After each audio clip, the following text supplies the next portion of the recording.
اعوذ باللہ من الشیطان الرجیم بسم اللہ الرحمن الرحیم۔ السلام علیکم عزیز ساتھیو، ہمارا آج کا موضوع ہے محبوب چیزوں کو خرچ کر کے اللہ سے سودا کر لیں۔ یہ سودا ہم کیسے کر سکتے ہیں؟ سورہ آل عمران آیت نمبر 92۔ لن تنالوا البر حتى تنفقوا مما تحبون وما تنفقوا من شيء فإن الله به عليم۔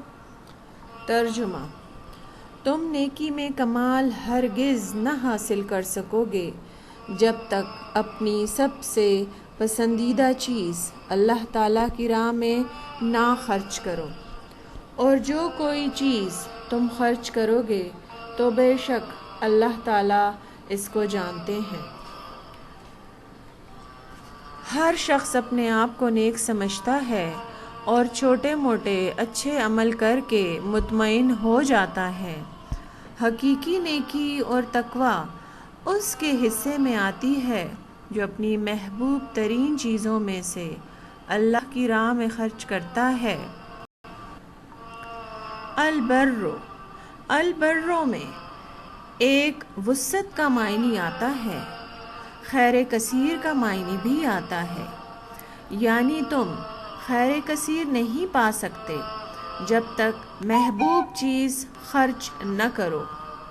تم اس وقت تک کامل متقی نہیں بن سکتے جب تک کہ محبوب چیزوں میں سے خرچ نہ کرو۔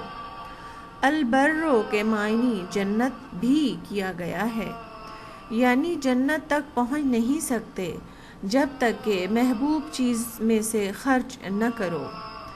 محبوب چیز کیا ہے؟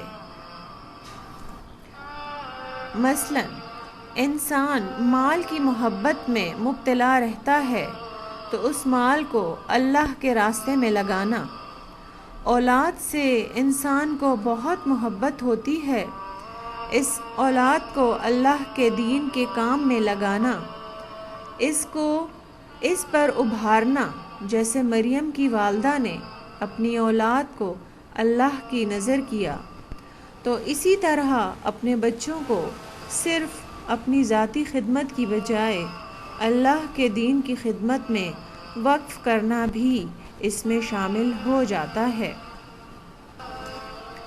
اسی طرح اپنا آرام، اپنی نیند میں سے کچھ قربان کر کے اللہ کی خاطر کھڑے ہو کر قیام کرنا، اپنے اوقات، اپنی دل پسند مشغولیات میں سے وقت نکال کر سنجیدہ کام یعنی دین کی تعلیم سیکھنا یا سکھانا۔